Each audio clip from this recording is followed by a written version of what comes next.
Hey folks, this is Kelani. As patch 8.1 chugs along on the PTR, we're getting a glimpse of more and more content that's coming our way. We've known for a while now that both the Dwarves and the Blood Elves will be getting the first round of older race heritage armor, and the Blood Elf kit just made it into the game, so we're going to have a good look at that. And let's be honest, half the population of the Horde is probably Blood Elves at this point, so a lot of people are going to be excited about this one.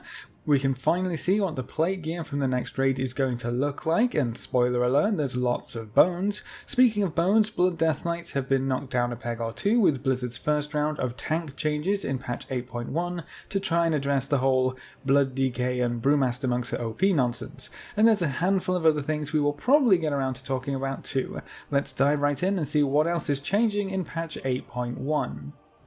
Let's start with that Blood Elf Heritage Armor, because this set looks amazing. We thought that the updated Guard set might be the Heritage Armor because that itself looks pretty cool, and it would certainly fit the Blood Elf theme without having to create anything super new. But the actual Heritage Armor set looks a bit better, I think. A little more flashy, more colourful, and oh so definitely Blood Elf.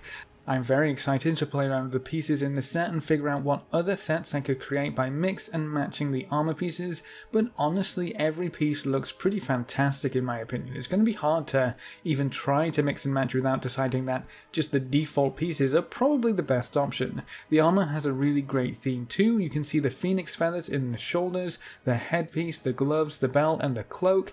Pretty much just everywhere. The extra 3D elements added on are really cool too. The extra plate on the chest piece, the little details on the belt, and those gloves are almost entirely a 3D element. Now I know what some of you will be thinking. Great, fantastic, it's a robe. Guess I won't be using that anytime soon since I hate robes. Well, my good friend, I'm very pleased to say that there is a tunic option for the set. If you want to rock the robe, you can by all means, but if you want to see your pants and your toes, there's an option for that as well. Just change the chest transmog from the robe to the tunic and you're good to go. The legs look pretty good and the boots fit the theme as well.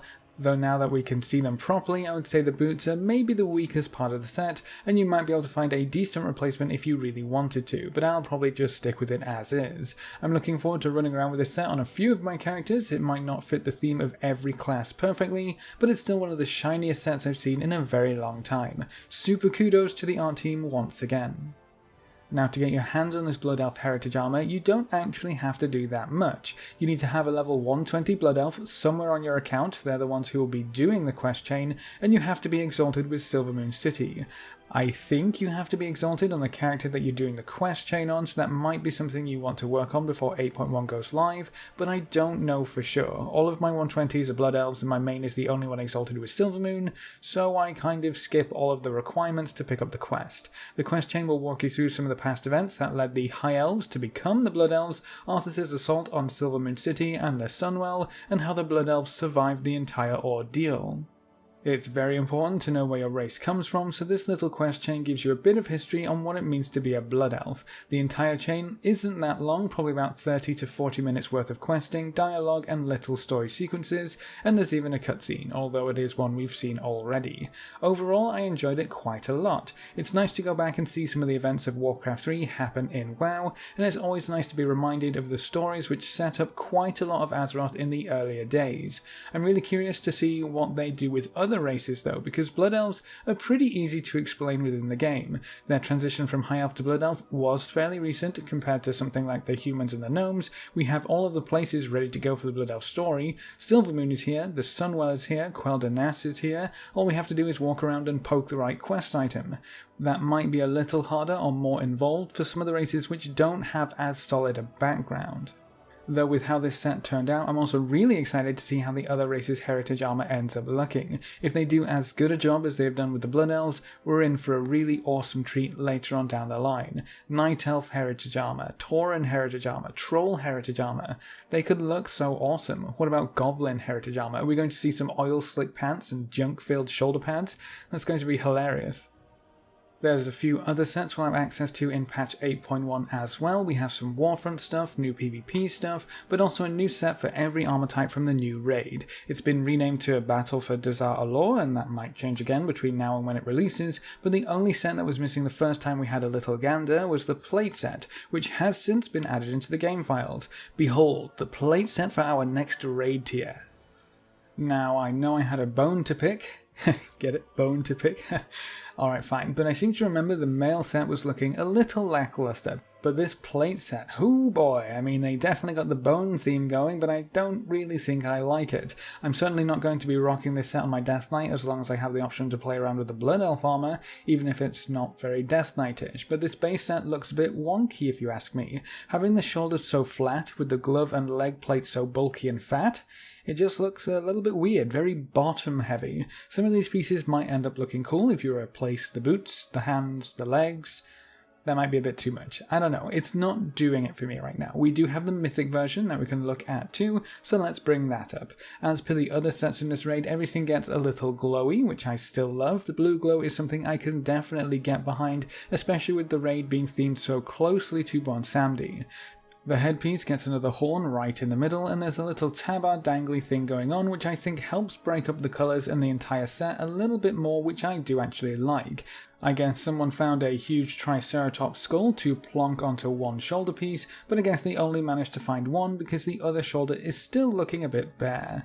Not much else seems to change from the base set to the Mythic set, and I still don't know if I really care for it. Usually I'll wear a raid gear set for a week or two before transmogging back to my typical outfits on whatever characters I'm playing, but if I end up taking my Death Knight into the Battle of Desert Allure, I reckon I'll probably be making good use of my yak to transmog these pieces as and when I get them. A little bit of a shame.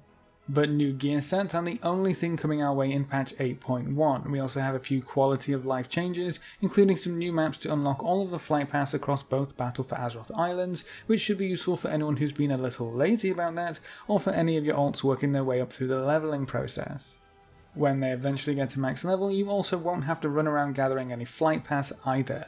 It's also a great little boon for anyone leveling up via the island expeditions or dungeons, because you would typically have to go grab all of the important flight pass no matter what, and having these maps would definitely help you out there. You can purchase these new maps at the Honorbound or 7th Legion Quartermaster, and you can send them to any of your roles. You can also send a Horde map across to an Alliance alt, and it will convert automatically, so that's really nice. But there is a restriction in place for purchasing these maps.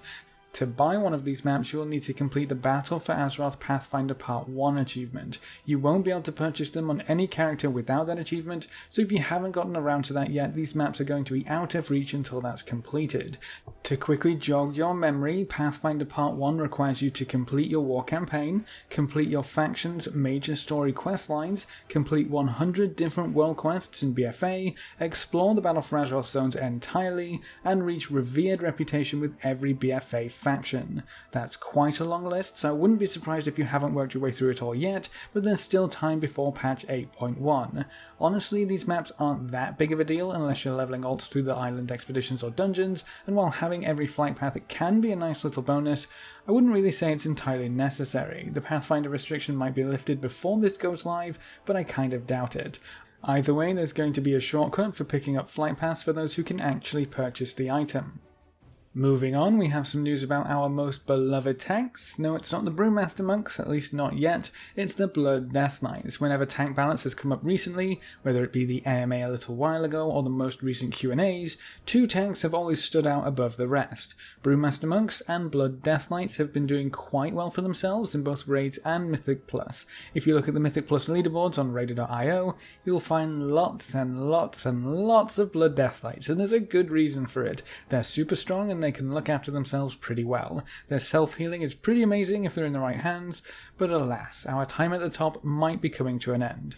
Not really, but they are planning a few rounds of nerfs for Blood Death Knights, and probably a few for Brewmasters as well. Death Knights are first on the chopping block and have two major changes. The first is that Veteran of the Third War will no longer increase armor by 15%, so that's a pretty significant loss, and Will of the Necropolis has been knocked down to 30%, both on the health threshold and on the amount of damage reduced. So two nerfs there, which will probably make Death Knights a little squishier after 8.1 comes around, but as a few more knowledgeable players have pointed out, Death Knight healing is based upon damage taken. So if they decrease mitigation, they're sort of increasing healing done. That might not balance out to a 1-to-1 ratio and mean these nerfs do nothing, but that does mean that your Death Knight will probably be higher on the healing meters, which is kind of funny. They'll also probably be a bit spikier to heal, which is pretty lame. We're going to have to wait and see how these changes really affect the overall balance of tanks, because if they don't give warriors and the druids a little bump up, I doubt anything will really change. Brewmasters don't have any changes yet, but I would expect some to hit the PTR before 8.1 goes live, because monks are the other tank Blizzard has been talking about bringing back into line. And then to finish up, there's a handful of new Azurite traits available on the PTR. The mages finally have one which increases the damage of your icicles and gives them a 5% chance to trigger Fingers of Frost when they deal damage, so that's kind of cool. At least mages actually have a new trait to look at now. Everyone else has got 2 or 3 at this point. I'll give you a link in the comments section below to the Wowhead article so you can peruse that at your own leisure, but you should know that most, if not all of these traits are actually available to test on the PTR right now. Just hop onto the PTR, copy across your character, and find the largest Tauren you've ever met. He's in the Great Seal for the Horde and floating around Borealis for the Alliance. You can buy Azurite armor from him, which has all of these new traits on it, so you can play around with them to your heart's content. Just don't get too used to buying Azurite armor from a vendor, because chances are you'll never see that on live servers. Buy up a few pieces, go whack a few dummies, and let the dev team know what you think. If you don't make your voices heard, something you don't like might end up making it to live. I know some people are going to say that Blizzard won't listen no matter what, but if you don't say anything, then they don't even have the chance to listen. At least then we can take the moral high ground and complain about it next patch. The PTR also copies over your live game first now, so you don't have to download the entire thing these days, which is a really cool change and will save you all that bandwidth. The extra ring hasn't been implemented yet for the extra Azurite traits, but hopefully we can see how that works sometime soon too. But that's it for this little 8.1 update. Blood Elf Heritage Armor looks awesome, Desart Allure plate set looks a bit wonky, there's some new maps to unlock all of the flight paths on your ults, blood DKs are getting knocked down a peg or two, and even more new Azurite traits are working their way into the game, and most of them are testable on the PTR. What are you looking forward to most in patch 8.1? What do you think about the new armor sets that we had a look at? Leave all your thoughts in the comments section below. A big thank you to all of our supporters over on Patreon. You can see their names floating by on screen. If you want to join these lovely guys and gals, you can find a link in the description below. Remember to leave a like just below the video before you leave, and if you want to see more, make sure to subscribe. But apart from that, thanks for watching folks, good luck and have fun, and as always I will see you next time.